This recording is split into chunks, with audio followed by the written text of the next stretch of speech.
Hello, everybody.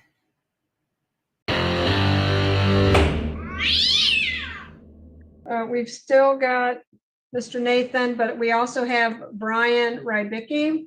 Is he in the room? Yes. All right, come on up, sir. I stand here. All the way up. All right, Hi. Good afternoon, sir. I have your full name as Brian Edward Rybicki. Is that right? No, it isn't. That's why, I was actually arrested at the hospital. Okay, with my Mr. grace- Rybicki, this is what we Can talked I about. inform of my real name, please? Thank you. My name can on my do that, bracelet Mr. upon Rybicki. arrest, excuse me, sir. Do Upon not talk arrest about the was- case, excuse Mr. me, Rybicki. Excuse me, was Do Ryan not. Wheel. RYAN first name, WEALE last name is actually my true name. The other name was imposed by the police officers because it was an alias that I used to use, for the record. Thank you. Okay, so you used to use the name Brian Rybicki, is that right? Yes, that's true. Okay, I will write that on here for you. Thank you. All right. Thank you very much. So we have two files here. File 25-00443OM and 00442OM. And if you would enter your appearance, Mr. Smith, on both the files. Yes, Your Honor, Tyler A. Smith from the Office of the Public Defender here in Ingham County. I appear on behalf of, at least for the purpose of these charges, the individual referred to as Mr. Brian Rybicki. All right, thank you. Okay, so we have a ticket that was issued to you, sir, on February 13th this year at about 12:35 a.m. at 1215 East Michigan Avenue, which is Sparrow Hospital near North Pennsylvania Avenue. There's two charges on the ticket. The first charge is alleging that you trespassed on the property of another or remained after being told to leave. That is contrary to law. It's a misdemeanor. Maximum penalty on that is up to a $250 fine and or 30 days in jail. The other charge, it alleges that you had furnished false information to a police officer. That is contrary to law, and that is a misdemeanor. Maximum penalty is up to 90 days in jail and or a $500 fine. Do you understand both of the charges and the maximum penalties, sir? Yeah, I understand it. Okay, so you have rights as well. We're going to go over that. Thank you. Yes, you have the following rights. You have the right to plead guilty, not guilty, or stand mute. You have the right to a trial by a judge or a jury. And at that trial, you can present or confront witnesses. If they would not appear, the court can order them to do so. You also have the right to a lawyer.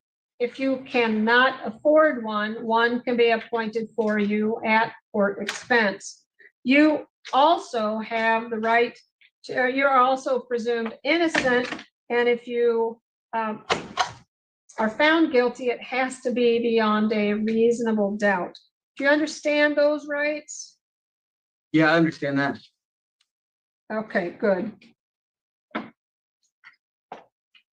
All right, and Mr. Smith, is he applying for an attorney today? Yes, Your Honor. Okay, good. So what we're going to do is we're going to enter a not guilty plea on both of the charges, and you're going to come back to court for a pretrial. That is March 11th. That's at 10 o'clock a.m. and it is with Judge Kristen Simmons. Now, you are allowed to appear by Zoom. If you have access to a laptop or a smartphone or a tablet, you can appear by Zoom. But if you don't have those things, then you would want to appear, you would have to appear in person. And Judge Simmons' courtroom is on the 6th floor of City Hall. That's in courtroom number 4. So you should have that notice. and you've got the Zoom instructions. Do you have them both?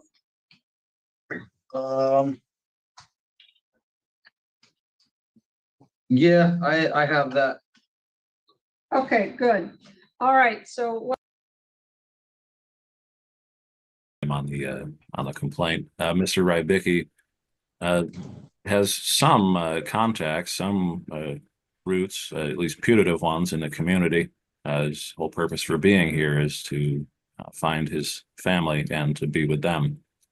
That's different from the usual set of facts that usually confronts this court. However, I think that's a very compelling reason to believe that Mr. Rybicki will remain in the area at least long enough to appear at court dates.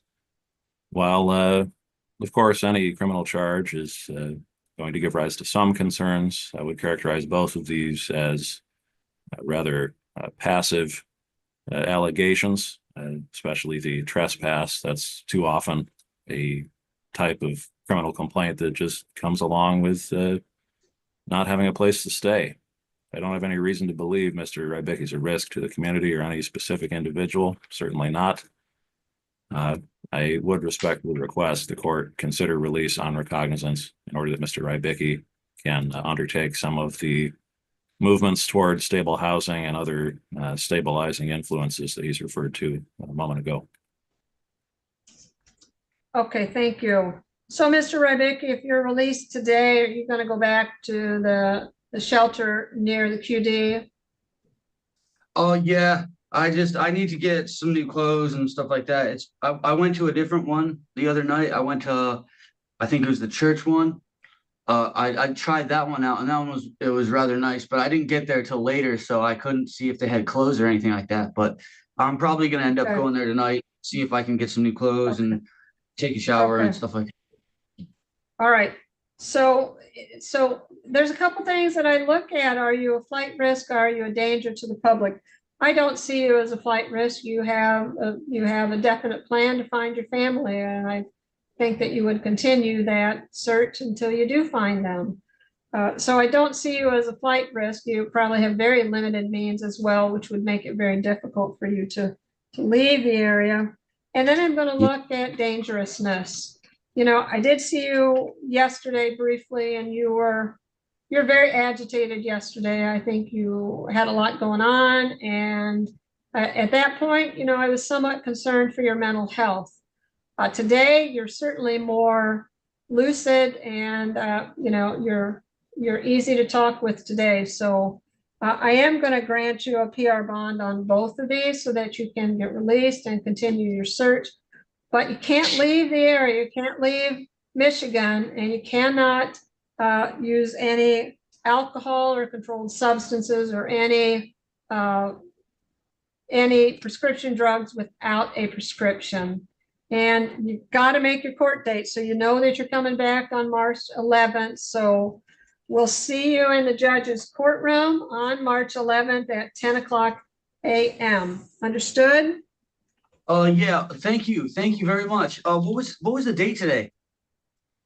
14. Today is the 14th, so it's a few weeks before you come back. Okay, thank you very much, Your Honor. All right, then, Mr. Smith, anything else? Just information gathering. I didn't catch the amount of the bond. And I also didn't catch the file number, but I'll wait a moment. I'm not sure I said it. It's a $100 PR on each charge.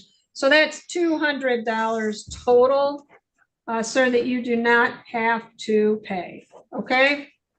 Thank you very much. I apologize, Thank you. Your Honor. Yep, thank you, sir. I didn't catch the file numbers, certainly in relation to the charges either. That's my mistake. Okay. All right. Thank you. Have a good All day, right. guys. You too? 25-00443 OM, and that is for the trespassing charge. And 0442 is for the false information charge. Thank you for indulging me. Certainly nothing. All right. The next matter, Your Honor, is Blake Chae.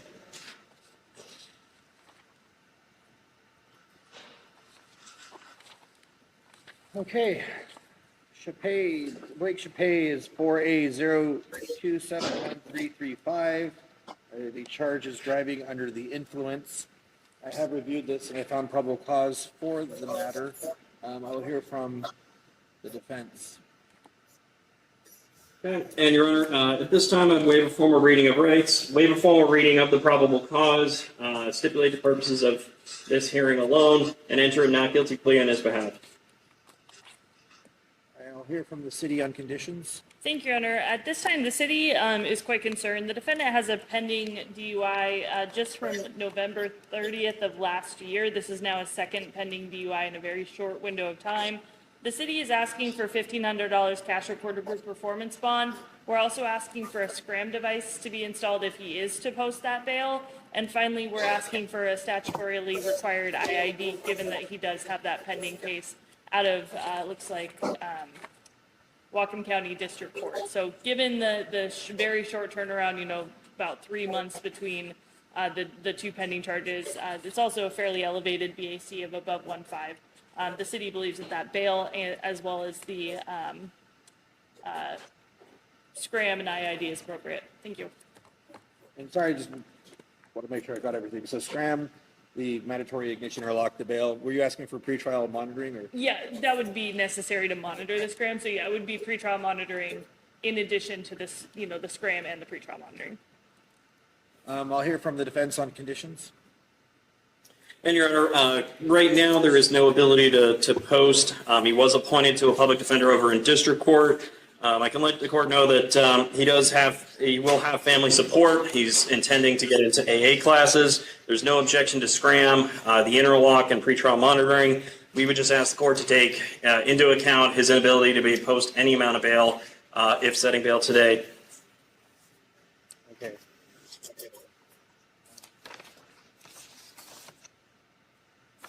So, Mr. Is it Chae or Shape? Chae. Chae. This is a very serious charge. Understand what's going on? Yes, sir. Understand? Yes, sir. That Mr. Lockhart has asked the court to waive your formal arraignment. Is that fine with you? Yes, sir. You understand the charges that you're facing? Yes, sir. Okay. Bear with me a moment while I put this together. And sorry, did you ask to be appointed, Mr. Lockhart? You had mentioned Yes, Your Honor, I would. Okay, you mentioned you had a public defendant Yeah. in the other court, I assume. All right, so I am going to impose the $1,500 cash performance bond. So we could either do Monday the 24th or Wednesday the 26th. I'll defer to the city. Yeah, either, whatever the court wants to do, Seth. We'll It's go fine. the shorter, Monday the 24th. All right, sir. Given the close proximity of these allegations, I'm very concerned about the safety of the public. So I'm going to impose that $1,500 cash performance bail that the city is requesting. I am appointing the public defender to represent you, and these are the other conditions that I'm imposing. That if you are released, you must appear timely at all court hearings. You may not have any new criminal law violations. You must update your address changes with the court and the Department of Licensing immediately. Use only your true legal name and date of birth. You shall not drive without a valid license and proof of insurance. You shall not drive or be in physical control of a motor vehicle with an alcohol concentration of 0.08 or more, or a THC concentration of 5 nanograms per milliliter of whole blood or higher within 2 hours of driving. Should have no alcohol-related traffic if there's no alcohol-related infractions. You must not refuse to submit to a breath or blood test upon reasonable request by law enforcement. Do not refuse an alcohol blood test upon request of the court, probation, or any treatment provider. In fact, I'm ordering that you not possess any alcohol, non-prescribed drugs, cannabis, or any drug paraphernalia. You must install a alcohol monitoring device, and by all rules, that's the scram device, within, I believe, 24 hours, is what you said? Or I would say upon. Yeah, I think the box checked that if he is to post the bail, it would be attached before he got released. It's 50% of the time. You must not drive or operate a motor vehicle without a functioning ignition interlock device. You must comply with all the DOL rules as far as that goes. You may not possess, so again, kind of redundant, but you may not possess or consume any intoxicating liquors, any drugs not prescribed to you.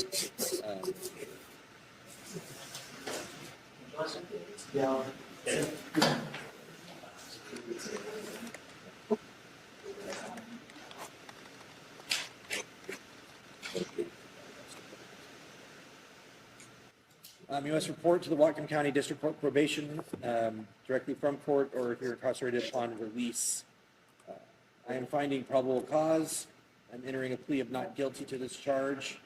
I'm imposing $1,500 cash or court-approved performance bond.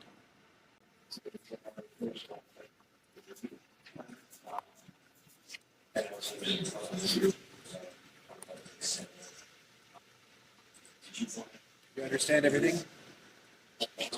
Yes, sir. But it just worries me because I'm a single father. I know it's bad timing on my part, and I get my kids 50% of the time, and that's just really. I know I messed up, and I understand that, and I'm working on getting the help I need to better myself and better my life for my children.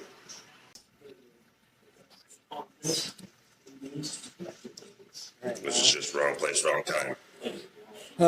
Wrong decision, it sounds like, but that Exactly. will be determined by the Yeah, court in a future date. So I wish you the best, sir. I know it's hard, but you're not going to be helping your kids a lot if you find yourself driving into a pole or hurting somebody else. Okay, so And just take this and.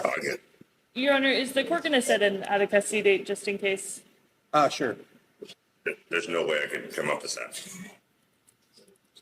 So I'm stuck.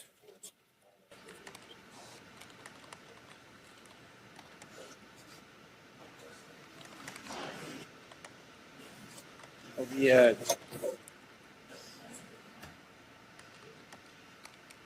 court can reconsider this and down the road.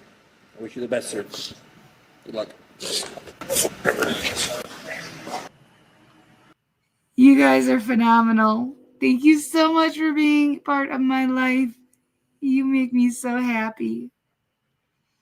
Be safe, be well, sleep sweet, and much love.